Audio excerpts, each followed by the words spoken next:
तो आप सभी, मैं आपसे कुछ कुछ पूछूंगी ना, तो आप ऐसे हाँ, ऐसे हाथ ऊपर करके मुझे बता सकते हैं, ठीक है?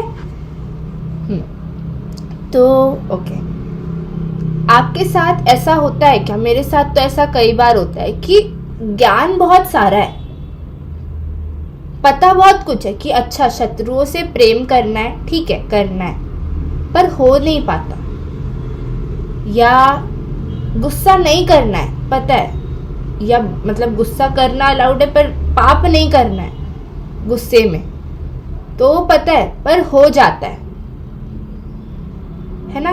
हम में से बहुत लोगों के पास ज्ञान बहुत सारा होता है क्योंकि हमने बहुत सुना है वचनों में, पास्टर्स को बोलते हुए, अलग अलग मीटिंग्स में लोगों को बोलते हुए हमने बहुत सुना है कि ये नहीं करना है, वो नहीं करना है, ये परमेश्वर की ये आज्ञा है, वो आज्ञा है, यहाँ आपको वैसा करना है, ऐसा बिल्कुल भी नहीं करना है। पर जब अप्लाई करने का टाइम आता है तब हम कई बार नहीं कर पाते, या हम अपने फीलिंग्स में बहुत ज़्यादा फंस जाते हैं, अपनी भावनाओं में बहुत ज़्यादा फंस जाते हैं और हम उन चीज़ों को कर नहीं पाते। ठीक है, अब हम आज ये सीखेंगे कि हम इसे कैसे कर सकते हैं। आप सब सीखना चाहते हैं, मैं भी सीखना चाहती हूँ, है ना? हम आज पवित्र आत्मा हमें सिखाए। Praise the Lord. आप मुझे बताइए कि आप में से कितने हैं जो यीशु से प्रेम करते हैं? करते हैं? Praise the Lord. बड़ा प्यारा है, उसको जान ले कोई तो उससे प्यार कैसे नहीं करे, है ना? वचन हमसे कहता है कि यदि तुम मुझसे प्रेम करते हो तो मेरी आज्ञाओं को मानोगे। आपको पता है आज की, मैं नहीं कहूंगी सब लोग, पर बहुत तेरे लोग भावनाओं में फंस के रह गए हैं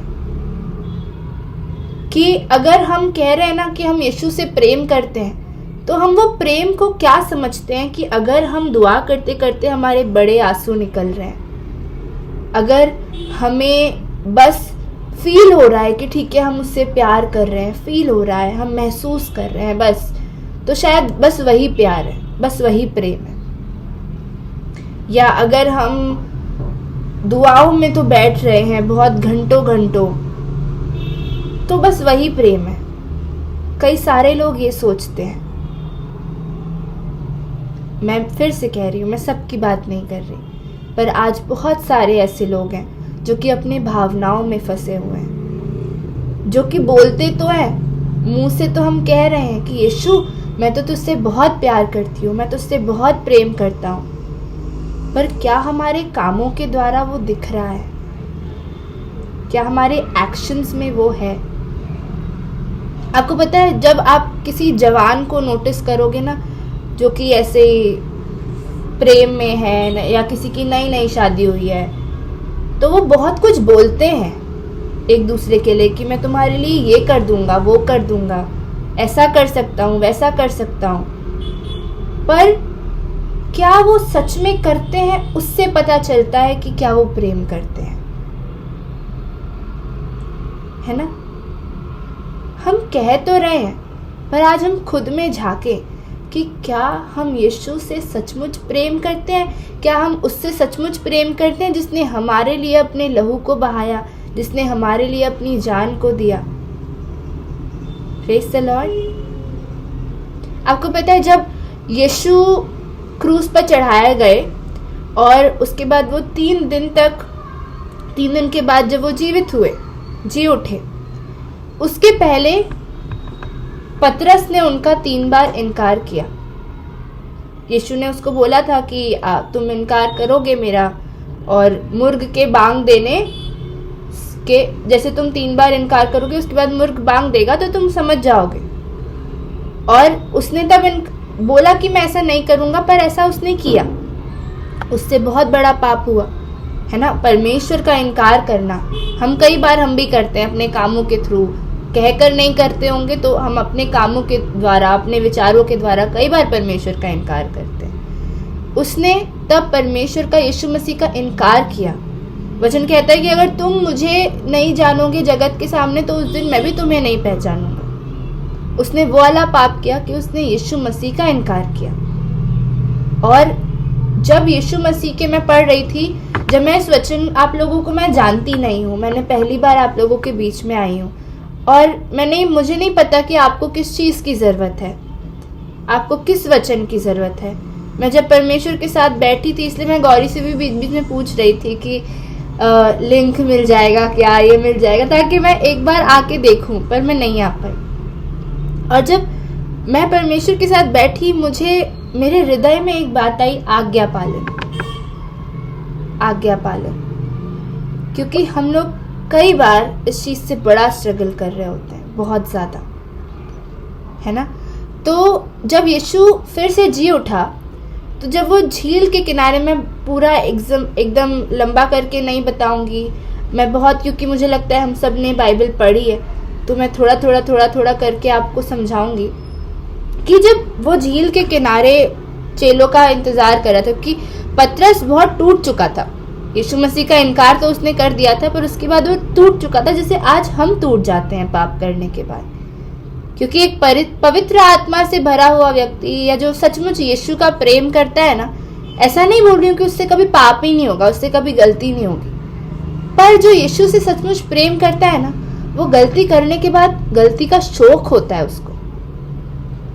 आप देखेंगे इस चीज को कि उसे बुरा लगता है, इसलिए नहीं कि मुझसे गलती हो गई, पर इसलिए कि मेरी गलती की वजह से मेरे पिता को बुरा लगा। Praise the Lord. तो पतरस बहुत टूट गया था कि मैंने तो उससे कहा था, यीशु से, कि मैं उसे नहीं छोड़ूंगा, मैं तो हर जगह उसके लिए मरने को भी तैयार हूँ, फिर भी मैंने इनकार कर दिया। वो फिर से देखिए अपने पुराने कामों में लौटा। वो मछुआरा था ना, जैसे कई बार जब हम पाप करने के बाद थक के अपने पुराने कामों में लौटने की कोशिश करते हैं, मन बहलाने के लिए कि क्या है, कुछ नहीं है, मैं किसी काम का नहीं हूँ, मैं फिर वहीं जाता हूँ जहाँ से खुदा ने निकाला था। हम कई बार ये करते हैं। वैसे ही पतरस ने भी किया। चेलों ने उसका साथ नहीं छोड़ा, जो दूसरे चेले थे वो भी उसके साथ थे। एक अच्छी मित्रता यही होती है। आपका दोस्त अगर कभी, आपका कोई परिवार का जन कभी कमज़ोर पड़े ना, तो उन्हें ये बोलने की जगह कि तू सुनता नहीं है, तू वचन नहीं पढ़ता, तू ये नहीं करता, कभी उनके साथ बैठो और उनसे प्रेम से यीशु की बातें करो, उनको कोसो मत। ठीक है। जब हम कहते हैं ना कि कुछ नहीं कर रहा है, कुछ नहीं हो सकता, कितनी दुआ करिए तेरे लिए, वो बंदा पहले से अंदर से टूटा हुआ है। मैं आपको सच बताऊं, वो बंदा पहले से अंदर से टूटा हुआ है, क्योंकि उससे भी शौक है कि उससे गलती हुई है, पाप हुआ है। और जब कोई उसे बार बार याद दिला रहा है ना, देख तू पापी है, पापी है, पापी है, तो वो और टूट जाता है।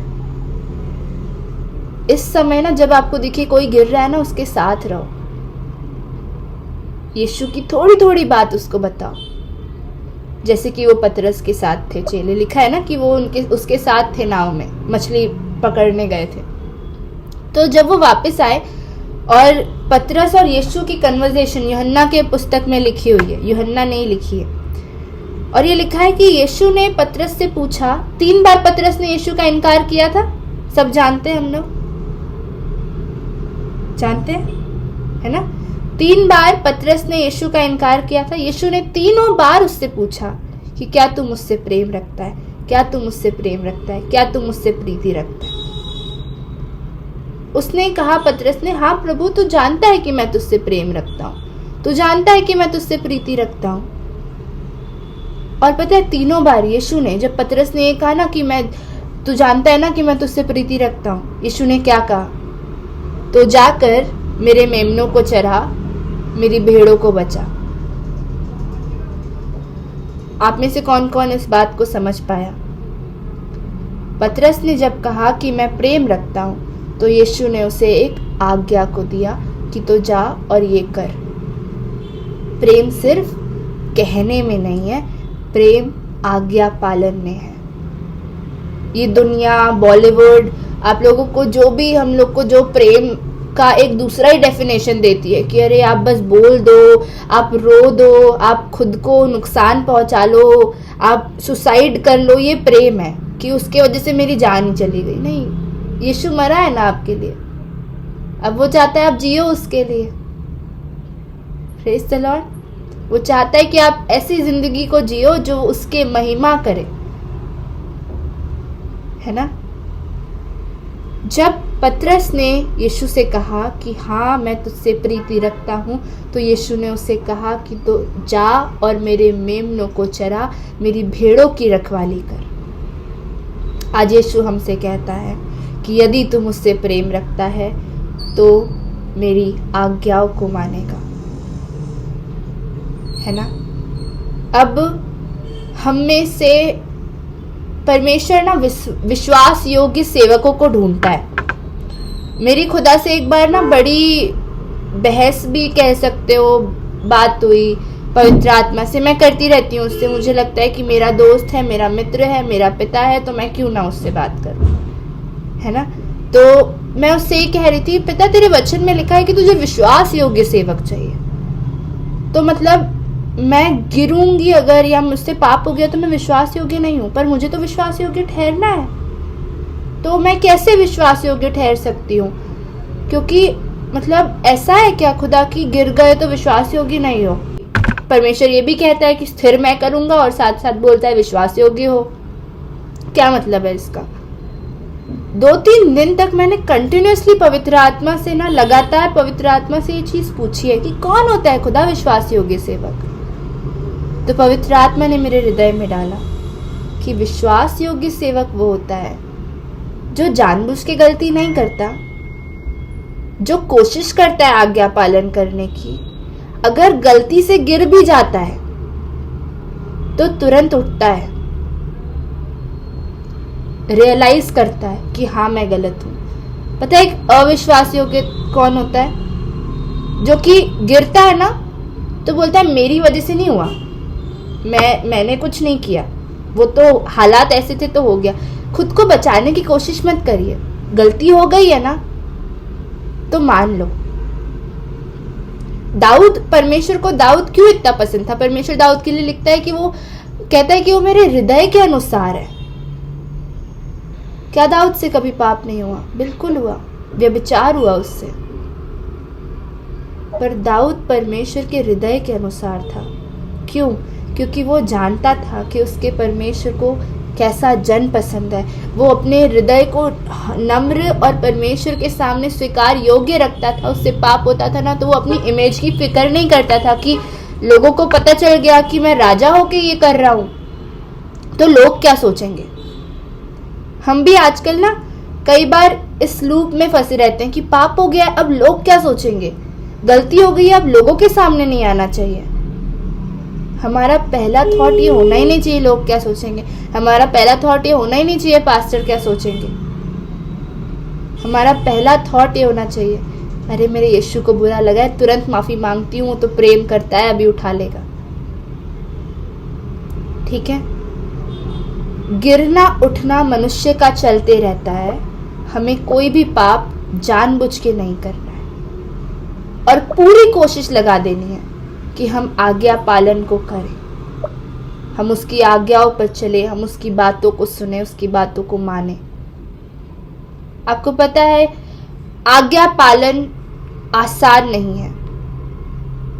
मैं बिल्कुल आपसे नहीं कहूंगी कि ओबीडियंस बहुत इजी है, आज्ञा पालन बड़ा आसान है, बिल्कुल नहीं है।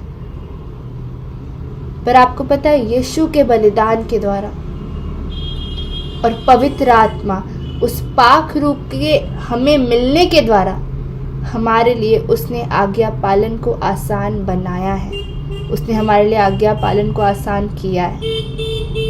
मैं आपसे आगे एक वर्स पढ़ाऊंगी, पर उसके पहले मैं थोड़ा सा गिल्ट के बारे में या बार बार अगर कुछ पाप हो रहा है तो उसके बारे में थोड़ा सा मैं आपसे बात करना चाहती हूँ। अगर हो पाए तो हम लोग अपने कैमरास को ऑन रखें। Praise the Lord. आपको पता है जब यीशु ने पतरस से ना फिर कहा, जब ये सब बात हो गई ना कि ठीक है मेरी भेड़ों को चला, मेरी भेड़ों की रखवाली कर, उसने उससे फिर कहा कि मेरे पीछे हो ले, मेरे पीछे हो ले। पतरस गिरा था ना, पतरस गिरा था ना। उसके बाद ये सब हुआ कि क्या तुम मुझसे प्रीति रखता है? हाँ प्रभु रखता हूँ, तो जा और मेरे मेमनों की रखवाली कर, मेरे मेमनों को चरा। उसके बाद यीशु ने उससे कहा कि मेरे पीछे हो ले। अब आपको याद है कि जब पहली बार पतरस मछलियाँ पकड़ रहा था, उसे नहीं मिली थी, तो भी यीशु ने उससे कुछ ऐसा ही कहा था कि मैं तुझे मनुष्यों का पकड़ने वाला बनाऊंगा, मैं तुझे मनुष्य का मछुआरा पकड़ने वाला बनाऊंगा और मेरे पीछे हो ले। क्या आप जानते हैं कि वो पतरस की शुरुआत थी? वो पतरस की शुरुआत थी यीशु के साथ चलने की। पतरस से पाप हुआ। अब हम में से ना कई लोग, इवन मैं भी, कई बार जब हमसे पाप हो जाता है या हमसे गलती हो जाती है तो हम आदम की तरह ना छुप जाते हैं परमेश्वर से। हम भाग जाते हैं कि खुदा मुझे डर लग रहा है, मुझसे पाप हो गया। वो क्या चाहता है हमसे? एक नई शुरुआत। वो हमसे चाहता है कि हम फिर से उठें और उसके पीछे चलें। आदम से पाप हुआ। क्या परमेश्वर नहीं जानता था आदम से पाप हुआ? जानता था कि नहीं जानता था? जानता था। फिर भी क्यों मिलने आया? क्या परमेश्वर को ये जानने के लिए कि आदम से पाप हुआ है, अदन की वाटिका में मिलने आना जरूरी था क्या? मुझे नहीं लगता। मैं परमेश्वर की ऑलराउंडरनेस पे कोई शक नहीं करती। मुझे लगता है कि वो दूर से भी ये जान सकता है कि आदम से पाप हुआ, आदम हवा से पाप हुआ। क्यों आया वो चाहता था कि उसने जिस आदम को बनाया है उसका बच्चा उसके पास आए और अपना पाप स्वीकारे। वो उसको क्षमा करना चाहता था कि वो अपना पाप स्वीकारे, वो उसे बताए, वो एक दूसरे पे दोष ना लगाए, वो बताए कि पिता मुझसे ये हो गया, मुझे क्षमा कर, मैं नहीं चाहता था, मुझसे हो गया। आज पता है हम लोग भी वही करते हैं जो उस समय आदम ने किया। हम जाके छुप जाते हैं। वो हमसे मिलने भी आता है ना हमारी अंधकार के समयों में, जब हमसे पाप हो जाता है, जब वो हमसे मिलने भी आता है तो कई बार हम उससे छुप जाते हैं।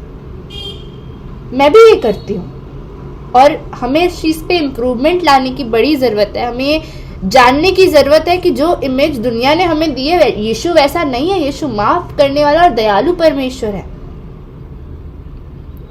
और वो चाहता है कि मेरे बच्चे ने, वो भी जानता है ना कि हम फ्लैश में हैं, हम शरीर में हैं। हम जानबूझ के, तो देखिए पवित्र आत्मा को पाए हुए व्यक्ति जानबूझ के पाप नहीं करते, ठीक है? हमसे रोक रोक के भी कभी कभी हो जाता है। अब मैं परमेश्वर से बीच में दूर पता है क्यों गई थी? क्योंकि मुझे लगा था कि अब तो मैं पापी हूँ, मुझसे तो पाप हो गया। इतना वचन बताने के बाद भी अगर मैं पाप कर रही हूँ तो मैं किस हक अधिकार से किसी को बताऊं? ये हुआ था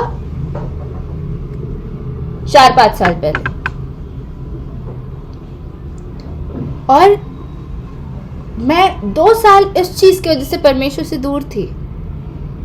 आप समझ सकते हैं, उससे दूर रहना ऐसा लगता है जीवन ही चला गया हो, क्योंकि वही तो हमारा जीवन है, वही तो हमारी जीवन की रोटी है, वही तो हमारी सांस है ना? तो परमेश्वर ने मुझे उस दौरान ये सिखाया कि शानिका, पाप होता है, हो जाता है, जानबूझ के हम नहीं करते। कई बार गुस्सा हो जाता है, कई बार पुराना नेचर, जब हम बहुत ज़्यादा दुआओं में वचन के साथ नहीं बैठते तो पुराना नेचर भी हावी होने लग जाता है। तो क्या इससे हम हार मान के हम गिर जाएंगे? क्या इससे हार मान के हम ये मान लेंगे कि यीशु का लहू जो इतना बहुमूल्य है वो हमें उस उपस्थिति, उस जगह से बचाने की योग्य नहीं? क्या हमें ये लगता है कि हमारा पाप यीशु के लहू से बड़ा है? आप में से कितने लोग समझे अभी तक मैंने जो कहा? हम हाथ ऐसे करके या वर्चुअल हैंड रेस्ट, हम thank you, praise the Lord. आज परमेश्वर, अगर आप एक ऐसी स्टेज में हैं या इस ऐसी जगह पर स्पिरिचुअली फंसे हुए हैं जहाँ आपको लग रहा है कि मुझसे तो बार बार पाप हो रहा है, बार बार पाप हो रहा है, मैं यहाँ फंसी हुई हूँ, वहाँ फंसा हुआ हूँ और मैं निकल नहीं पा रहा हूँ, आपको परमेश्वर की ज़रूरत है। पत्तों की नहीं जो आपको ढाकेंगे। समझ रहे हैं? आपको परमेश्वर की जरूरत है। उससे छुपकर हम कहाँ जाएंगे? उससे छुपकर हम कहाँ जाएंगे? यदि मैं घोर अंधकार की तराई में भी होकर चलूं तो वो वहां भी है। उसकी निगाह मुझ पर सदा है, आप पर सदा है। हमें लगता है कि मैं तो अब बहुत पापी हो गई हूँ, मैंने बहुत पाप कर दिया है, परमेश्वर मुझे मैं आपको अपनी बात बता रही हूँ। मैं कभी कभी सोचती थी अब परमेश्वर बचा सकता है सबको, मैंने कुछ ज्यादा कर दिया, मुझे नहीं बचा पाएगा। हम यीशु के लहू की कीमत नहीं जानते, हम उसको बड़ा सस्ता गिनते हैं।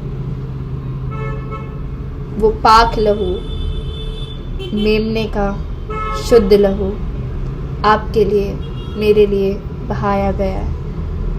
आप उससे ढाके गए हैं, उसने आपको धोया है, श्वेत किया है, पवित्र किया है, ताकि आप पिता के सिंहासन के सामने खड़े रह पाओ। आपको पता है पवित्रता और अपवित्रता का कोई मेल नहीं है।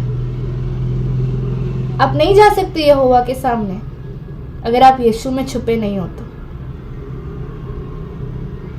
अगर हम यीशु में नहीं छिपे, हम यहोवा के सम्मुख नहीं जा सकते। और हम यीशु में छिपे हैं। उसने वचन कहता है कि अब तुम तुम्हारे नहीं हो, तुम दाम देकर मोल लिए गए हो। और पता है हमारा दाम क्या है? कोई रुपये पैसे नहीं है, कोई डॉलर भी नहीं है, उसका लहू है। वो पवित्र मेमने का लहू जो हमारे लिए बहाया गया, आपके लिए बहाया गया। जब वो क्रूस पर चढ़ा तो क्या आप धर्मी थे? नहीं। वचन साफ साफ कहता है कि जब हम पापी ही थे तब वो हमारे लिए बलिदान हुआ, तब वो हमारे लिए क्रूस पर चढ़ा। तो जब हम एग्जिस्ट भी नहीं कर रहे थे और तब भी हम पापी थे, क्योंकि उसकी नजर में हम सदा से हैं,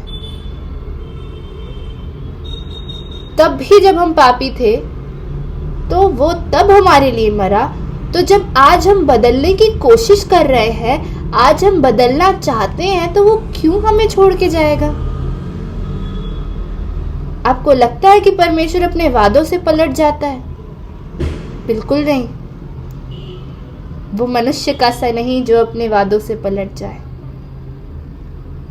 वो परमेश्वर है, वो कल, आज और युगानुयुग एक सा है। उसका प्रेम कभी नहीं बदलता। वो कल भी आपसे उतना ही प्रेम करता था, और मैं आपसे सच कहूं, आपके कोई बहुत अच्छे कामों की वजह से उसका प्रेम आपके लिए बढ़ेगा भी नहीं, क्योंकि उसका प्रेम टॉप लेवल पे ही है आपके लिए। वो कभी कम नहीं होगा, और बढ़ने का तो चांस ही नहीं, क्योंकि वो पहले ही से ही बढ़ा हुआ है। समझ रहे हैं? उस जीवन की पुस्तक पे ना आपका नाम लिखा है। आपने अगर यीशु को अंगीकार किया है, उसके नाम का बपतिस्मा लिया है, पिता पुत्र पवित्र आत्मा के नाम का बपतिस्मा लिया है। जिन लोगों ने नहीं लिया है, मैं आपसे कहना चाहती हूँ कि यीशु को और सीरियसली लें, उसे जाने और बपतिस्मा लें। उनका नाम जीवन की पुस्तक पे लिखा जाता है। आपको लगता है परमेश्वर एक स्वर्गदूत को, ये हमें एक पास्टर ने बताया था कि हम लोग हंस भी रहे थे इस बात पे, कि आपको लगता है कि परमेश्वर एक स्वर्गदूत को इरेजर लेके खड़ा करता है पुस्तक के पास में कि अच्छा इससे पाप हो गया, मिटा, अच्छा माफी मांग ली, फिर लिख दे नाम इसका, पाप हो गया, चल फिर मिटा। नहीं करता हुआ ऐसा। वो अंत तक रुके रहता है आपके लिए कि मेरा बच्चा आएगा मेरे पास, वो लौटेगा, वो लौटेगा। Praise the Lord. शैतान के उस भ्रम में ना फंसे जब वो कहता है अब कोई तुझसे प्रेम नहीं करता, अब तो परमेश्वर ने भी तुझे छोड़ दिया है, तू तो है ही पापी, तू तो है ही नालायक, तुझसे कुछ नहीं हो पाता, देख दूसरे कैसे बढ़ रहे हैं, तू तो नहीं बढ़ पा रहा। आपको पता है जो बढ़ रहे हैं ना, वो उनको भी यही कहता है। एक्चुअली बढ़ आप भी रहे हो, नहीं तो वो आपको कहता नहीं। समझ रहे हैं? उसको उससे फर्क नहीं पड़ता जो कि गिरा हुआ है। उसको, शैतान को उससे डर लगता है। उन लोगों से ना डर लगता है जो यीशु के नाम को और उसके प्रेम को जानते हैं, जो ये जानते हैं कि पाप गलती से हो जाने के बाद भी हमारा खुदा हमारे साथ खड़ा है और वो हमें उठाने के योग्य है। उसका लहू सस्ता नहीं है, वो पाक और पवित्र लहू है, वो इज्जत के योग्य परमेश्वर है। हम जब ये कहते हैं ना कि वो हमें अब नहीं बचा सकता, अब तो मैं बहुत अंधकार में चली गई, बहुत अंधकार में चला गया, एक्चुअली हम बहुत नम्र नहीं बन रहे हैं ये बोल के। हम उसको बोल रहे हैं कि तेरा लहू काफी नहीं है।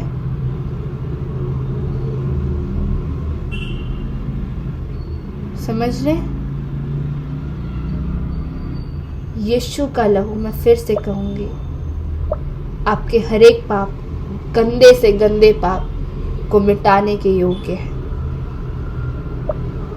और मैं ये भी कहना चाहती हूँ कि उसके लहू को मजाक में मत लेना, उसके अनुग्रह को मजाक में मत लेना। अब दोनों चीजें साथ में प्रीच करना जरूरी है, क्योंकि कई लोगों को लगता है कि ग्रेस है, एक्सट्रीम में बहुत लोग चले जाते हैं कि परमेश्वर ठीक है माफ करता है ना तो पाप करते रहो, और कुछ लोग ऐसे होते हैं कि परमेश्वर माफ ही नहीं करेगा, है ना। तो हमें दोनों चीजों को समझना जरूरी है कि वो माफ करता है, पर आप कोशिश तो करो उस पाप से निकलने के लिए। आप ऐसे क्यों कर रहे हो? पता है मैंने क्या किया है एक बार, कि जैसे कि रील्स, नॉर्मल बहुत छोटी सी चीज, रील्स एडिक्शन, अब मैं उस पर बहुत, परमेश्वर की दया से परमेश्वर ने मुझे उस पर ओवरकम करवाया कि मैं उदास हूँ किसी चीज को लेके, ठीक है, और मैं परमेश्वर को, उसने मुझे बताया कि रील्स मत देख, ज्यादा मत देख, क्या कचरा भर रही है अपने अंदर, मेरी आवाज कैसे सुनेगी, फिर दुनिया की सुनती रहेगी तो। पर जब हम इमोशनल होते हैं तो हमें कुछ समझ नहीं आता, हमें लगता है छोड़ो, करो जो अपना, अभी कुछ तो हो जो इस मेंटल स्टेट से, इस दिमाग से हमें बाहर निकाले। तो मैं रील स्क्रॉल करने लगती थी, क्योंकि मुझे वो इजीएस्ट ऑप्शन लगता था, इजीएस्ट तरीका लगता था किसी भी चीज से बाहर निकलने का। घंटों घंटों कर रहे हैं, खुदा सॉरी, खुदा सुनना, तू तो दोस्त है अपना, सॉरी, और कर रहे हैं। परमेश्वर अनुग्रहकारी है, पर वचन ये भी कहता है परमेश्वर के अनुग्रह को ठट्टों में मत उड़ाओ। अगर मैं एक समय एक पॉइंट पे कह रही हूँ परमेश्वर मेरी हेल्प करना, मुझे रील्स एडिक्शन है, परमेश्वर मेरी हेल्प कर, मुझे रील्स एडिक्शन है, मतलब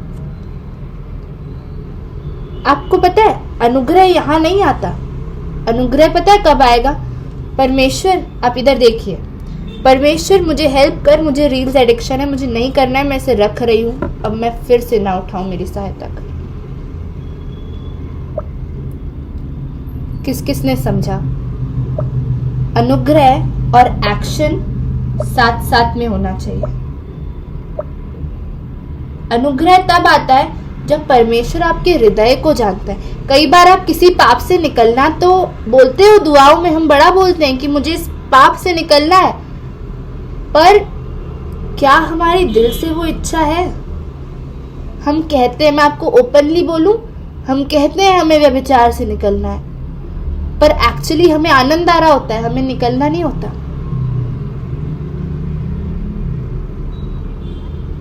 परमेश्वर से कहे कि मेरे अंदर वो हृदय उत्पन्न करे जो कि तेरे सम्मुख विश्वास योग्य है। क्या विश्वास योग्य? कौन है विश्वास योग्य? ऑनेस्ट लोग, ईमानदार लोग, कि पिता सुनना नहीं हो पा रहा, सचमुच निकलना है, मदद कर। मैं आपसे ये भी कहना चाहती हूँ, आप आज्ञा पालन खुद के दम से करेंगे, आप नहीं कर पाएंगे। सिर्फ यीशु ही है जो आपको आज्ञा पालन में, सिर्फ पुत्र का अनुग्रह है, उस परमेश्वर का अनुग्रह है जो हमें उस आज्ञा पालन को करने में हमारी सहायता कर सकता है। मेरे साथ कितनी बार ऐसा हुआ है जब मैंने सचमुच परमेश्वर का अनुग्रह चाहा है किसी चीज के लिए, पर मैं उसको फॉलो नहीं कर पाई, या मैं उन चीजों को एक्शंस में नहीं लेकर आ पाई। आज परमेश्वर आपसे चाहता है कि एक विश्वास योग्य दास बने जो परमेश्वर से ईमानदार हो। परमेश्वर भी जानता है कि आप कोशिश कर रहे हैं, निकल नहीं पा रहे। पता है परमेश्वर उन लोगों से ना अत्यंत प्रसन्न होता है जो कोशिश करते हैं। क्या हम कोशिश कर रहे हैं या हमने कोशिश करना ही छोड़ दिया? अनुग्रह भी ना कोशिश पे आता है। अनुग्रह भी ऐसे हृदय पर आता है जो कोशिश करता है। हम में से कई बार हम लोग कोशिश नहीं करते, हम बस चाहते हैं कि कुछ सुपर नेचुरल ऐसा हो कि परमेश्वर एकदम से सब ठीक कर दे। उद्धार मिला है, पर वो चाहता है कि हम जब उसको फॉलो करें ना, हम कुछ तो दाम पे करें। क्या दाम? पैसे नहीं चाह रहा हमसे चाह रहा है कि हमारी जो प्रिय चीजें हैं वो हम दे दें, उसके लिए दे दें। दुनिया की एक, जब हम सब कुछ दे देंगे ना, तो जो हमारे पास रुकेगा वो इन सबसे महान और बड़ा है। Praise the Lord. अगर आपको लगता है ना कि आज अगर आपसे वो रिश्ता नहीं छोड़ा जा रहा, जाने दीजिए, जो आपके पास आएगा वो उससे बहुत उत्तम है। अगर आपको लग रहा है कि आज आपसे वो आदत नहीं छोड़ी जा रही, आपको बार बार जो कुड़कुड़ाने की आदत है, गॉसिपिंग की आदत है, लोगों का क्या किधर हो रहा है वो एक दूसरे को बताने की आदत है, कोशिश करिए ना, अपने मुंह को पकड़िए ना। पौलुस कहता है कि जो मैं नहीं करना चाहता हूँ मुझसे हो जाता है, और जो मैं करना चाहता हूँ मुझसे नहीं हो पाता। और वो ये भी कहता है कि मैं अपने शरीर को मारता कूटता और परमेश्वर के वचन को फॉलो करवाता हूँ। फिजिकली मारने की बात नहीं हो रही है यहाँ, उस इच्छा को मारने की बात हो रही है। जब शब्द निकल रहा है ना अंदर से कि बता दूं क्या हुआ था उसके साथ, इनको बता दूं क्या, तो पकड़ लेना, वो शरीर को मारना होता है, वो अपने मैं में मरना होता है। और एग्जाम्पल मैं दे रही हूँ आपको, ठीक है। अब जैसे मान लीजिए कि मैं ऐसी कोई व्यक्ति हूँ जिसको बहुत गॉसिप करने की आदत है, जो इधर से उधर बात करती है। मैं नहीं करती, मैं पहले बहुत करती थी। मान लीजिए कि इधर से उधर बात करती हूँ, इसने बताया अच्छा क्या हुआ इसके साथ, उसको बता दिया। तुझे पता है, स्पेशली जब हमारी कोई बहुत अच्छी फ्रेंड होती है या कोई बहुत अच्छा दोस्त होता है, तो हम उसको लीगल समझ लेते हैं कि इससे तो कोई बात कैसे ही छुपेगी, इसको तो बताना पड़ेगा। तो हम सबकी बात की और किसी को थोड़ी बता रही हूँ, इसी को तो बता रही हूँ। अरे किसी ने भरोसा करके आपको बताया, आप अपने तक रखो ना, उसके लिए दुआ करो, है ना। तो जब मुंह से निकलना हो रहा हो ना, जैसे मुझे अब मेरी फ्रेंड आई मेरे सामने, मुझे किसी के बारे में कुछ तो पता है कि उसने गड़बड़ कर दी है, और मुझे पता है कि उस व्यक्ति के बारे में हम दोनों बात करते रहते हैं, तो हमारे बीच में एक नया टॉपिक है और मेरे अंदर बहुत वो हो रहा है कि इसको बताऊं। मैंने बड़ा कंट्रोल किया, मैंने पवित्र आत्मा से सहायता मांगी, मैंने नहीं बताया। आपको पता है, जब मैंने नहीं बताया ना, जब मैंने उस अपने मैं को मारने की पूरी कोशिश की, कोशिश के साथ साथ सहायता मांगना जरूरी है। पवित्र आत्मा से सहायता मांगेंगे, वो आपको वो हमें विजयता से बढ़कर कहता है। आपको पता है हम विजेता से बढ़कर क्यों है? खुद की वजह से नहीं, वो जो सहायक हमारे साथ रहता है, एक्चुअली वो विजेता से बढ़कर है, जो हमारे अंदर रहता है ना। और जब वो हमारे अंदर है तो हम भी उसके साथ साथ चलते जाते हैं, तो हम भी विजेता से बढ़कर होते जाते हैं। आप में से कितने लोग समझ रहे हैं? कोशिश करेंगे, कोशिश पे अनुग्रह आता है। जिस दिन आप सोचेंगे कि हाँ आज तो मैं ये करूंगी नहीं, आज तो मैं बिल्कुल गुस्सा नहीं करूंगी, आज मैं किसी को नहीं चिल्लाऊंगी, उस दिन आप सबसे ज्यादा गुस्सा करोगे। जिस दिन आप सोचोगे ना कि नहीं अब नहीं देखना है, फोन एकदम डिलीट करके साइड में सब, आज सिर्फ परमेश्वर के साथ, उस दिन आपको फोन पे इतने सारे काम होंगे ना कि आप फोन ही पे चलाते रहोगे। हृदय अच्छा है, प्रार्थना सही नहीं है। समझ रहे?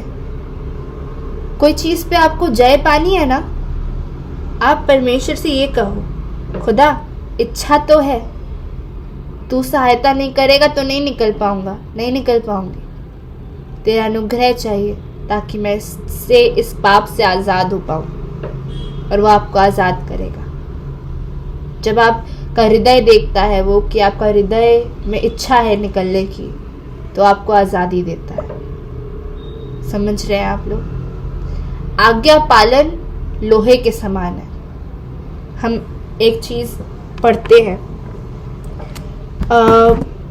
पहला राजा, अब मैं आपसे वचन निकलवा रही हूँ, पहला राजा 6:1-7। पहला राजा 6:1-7 मैं ही पढ़ूंगी आप लोगों के लिए।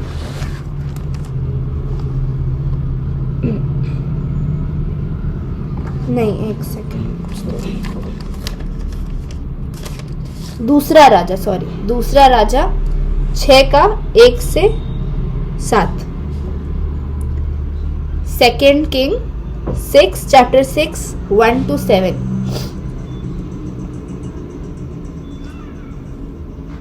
ये मैं एक आखिरी चीज आपको कह रही हूँ, उसके बाद हम प्रार्थना में जाएंगे। निकाला सबने? मैं आपके लिए पढ़ रही हूँ।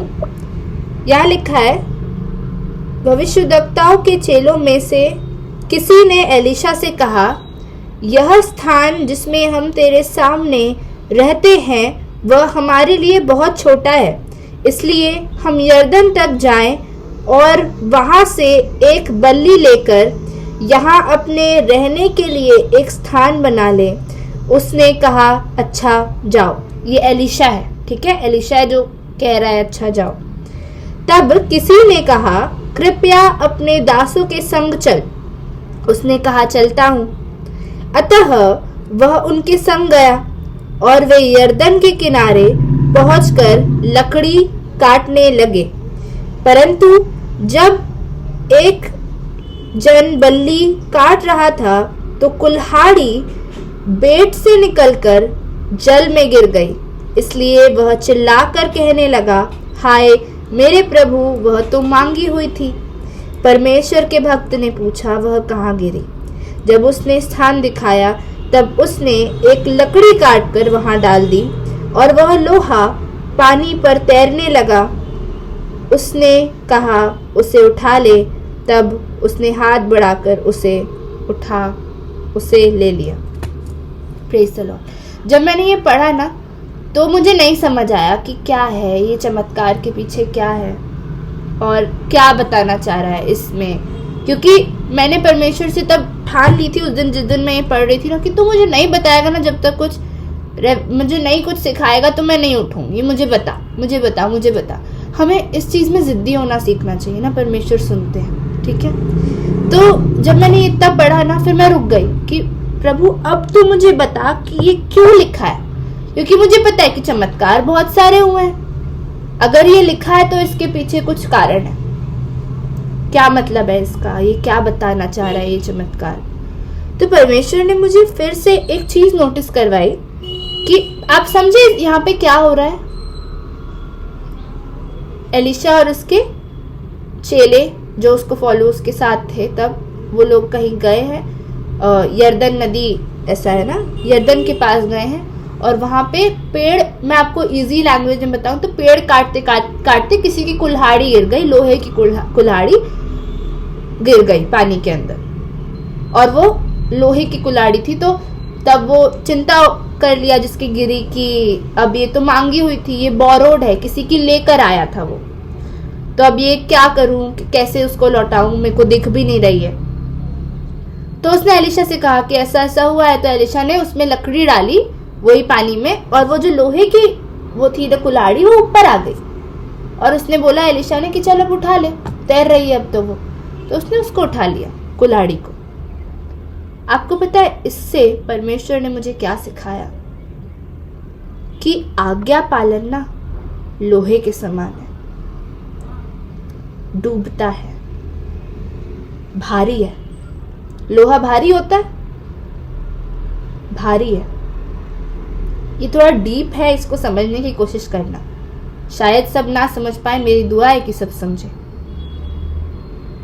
लोहा भारी होता है, लोहे का नेचर नहीं है वो तैरेगा पानी पे। कैसे तैरा? आज्ञा पालन लोहे के समान है। पुरानी वाचा, व्यवस्था, लोहा, इसको रिलेट कीजिए। व्यवस्था लोहे के समान है, आज्ञा पालन लोहे के समान है, भारी है। आप खुद से नहीं हाथ डाल के निकाल सकते। पता है इसके बाद क्या सुंदर चीज हुई? यीशु मसीह की भविष्यवाणियां ना अलग अलग हर जगह है पुराने नियम में। लिखा है कि एलिशा ने लकड़ी को डाला। लकड़ी क्रूस को सिंबलाइज करता है, यीशु मसीह के क्रॉस को दिखाता है। जब उसने वहां लकड़ी को डाला ना, जब यीशु ने हमारे लिए बलिदान दिया, जब वो क्रूस पर मरा, वो लकड़ी पर लटका हुआ वो नासरी, जब उसने आपके लिए मेरे लिए जान दी, तो जो लोहा था ना, जो वो आज्ञा का भार था, वो अब हल्का होके तैरने लग गया है। इसलिए नहीं क्योंकि हम अच्छे हो गए, हमने आज्ञा पालन करना सीख लिया है, पर इसलिए क्योंकि वो लकड़ी, वो यीशु हमारे लिए बलिदान हुआ, उसने अपना लहू हमारे लिए बहाया। और जब वो हमारे लिए बलिदान हुआ और हमारे लिए जी भी उठा, उसके बलिदान की वजह से हम पर अनुग्रह आया। क्योंकि अब हम पापी नहीं, अब हम पिता के सम्मुख धर्मी कहे जाते हैं, क्योंकि हम उसके लहू में ढके हुए हैं। और अब हम पवित्र आत्मा, उसने हमें अनाथ नहीं छोड़ा, उसने हमारे लिए पवित्र आत्मा को भेजा। और अब पवित्र आत्मा के द्वारा हम उस आज्ञा के भार को उठा सकते हैं और उसके पीछे चल सकते हैं। आप में से कितने लोग समझे? अब आपसे परमेश्वर एक बार फिर कहना चाहता है, अपना क्रूस उठाइए और उसके पीछे चलिए। अपना क्रूस उठाइए, उसके पीछे चलिए। कोई पाप यीशु के लहू से बड़ा नहीं। पूरी कोशिश में लग जाइए। अनुग्रह मांगते मांगते, खुद से नहीं कर पाएंगे, अनुग्रह मांगते मांगते कि परमेश्वर मुझे इस पाप से निकाल। क्या है व्यभिचार जो आपको रोक सके उसके राज्य में जाने के लिए? क्या है गॉसिप जो आपको रोक सके उसके राज्य में जाने के लिए? क्या है अधिक गुस्सा जो आपको रोक सके उसके राज्य में जाने के लिए? क्या आपके पिता का आपका हाथ पकड़ना काफी नहीं है आपको हर एक चीजों में से निकाल लेने के लिए? मैं जानती हूं कि आज उसने आपसे मुझसे बातें की हैं और उसने कुछ नया बीज डाला है। अब जब आज परमेश्वर का वचन आप तक पहुंचा है ना, मैं आपसे ये रिक्वेस्ट करना चाहती हूँ, ये मीटिंग को बंद करके फिर से अपने कामों में लगना आसान है, बहुत आसान है। बीज बोने वाले ने बीज बोया, पर वो बीज कैसी भूमि पर गिरे? क्या आज आपका हृदय स्वीकारने का हृदय था कि बस मीटिंग हो रही है तो ज्वाइन कर लेते हैं?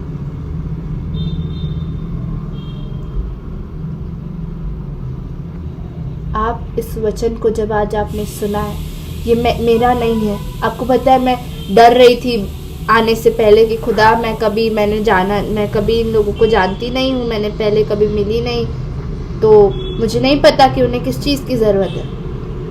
तो अगर आज ये 1 घंटा किसी ने बोला ये मैं नहीं हूँ, ये पवित्र आत्मा है जिसने आपसे बात की है, जिसने मुझसे बात की है। तो जब उसकी आवाज़ आपके आज कानों तक पहुँच रही है ना, तो उसे आपके हृदय को ना छेदने दीजिए, उसे आपके हृदय को नया करने दीजिए। फिर से अब फोन रख के रील्स मत चलाना या फेसबुक पे मत स्क्रॉल करना। अब उसके पास जाइए। काम है ना, कोई काम करते करते उसके साथ कनेक्टेड रहिए, जुड़े हुए रहिए कि प्रभु मुझे ना इस पाप में थोड़ी दिक्कत होती है, मुझे निकाल। और पश्चाताप की भावना को कभी अपने अंदर से जाने मत देना।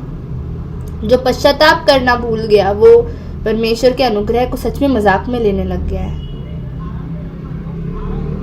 आप पश्चाताप को इस तरह से कीजिए कि पिता, कई बार ना हम पाप करके भी भूल जाते हैं, क्योंकि मनुष्य अपने आप को दोषी नहीं ठहराता।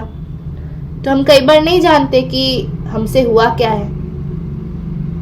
तो जब पश्चाताप करे ना, तो ऐसा करे कि पिता मुझसे ये पाप हुआ है, नाम ले लेकर कि आज ऐसा किया, इससे ऐसे गलत तरीके से बात कर दी, मुझे सही नहीं लग रहा था, मैंने इससे रूड बिहेव कर दिया, ये हुआ, फिर इसको मैंने गलत नजरों से देख लिया, ये हुआ, फिर ये हुआ, फिर ये हुआ। जितने पाप मैंने जानते हुए तेरे विरुद्ध किए हैं मुझे क्षमा कर, और जो पाप अनजाने में हो गए हैं जो मेरे चित्त पे मुझे याद भी नहीं, मुझे उनके लिए भी क्षमा कर और मुझे उनको याद दिला कि मैं फिर से ना करूं। Praise the Lord. परमेश्वर आपको आपके पापों को जो आपने बचपन में भी किए होंगे ना, वो आपको याद दिलाएगा कि इसके लिए भी माफी मांग, उससे क्षमा को मांगे, लास्ट क्षमा को करें। हर एक जन जिसने आपके विरुद्ध आज तक पाप किया उन्हें क्षमा करें, जाने दें। मैं सचमुच कह रही हूँ, मैं अभी ये मेरा टॉपिक नहीं है, पर अगर ये आया है ना अंदर से तो मैं बहुत हल्के में इसको बोल रही हूँ, पर ये है बहुत बड़ी चीज़ कि किसी ने कुछ बहुत ज़्यादा गलत भी किया है ना, माफ़ करो, अंदर मत रखो। कड़वाहट जमा होगी, अपवित्रता जमा होगी, परमेश्वर से दूरी आ जाएगी, क्योंकि अपवित्रता और पवित्रता का कोई मेल नहीं होता।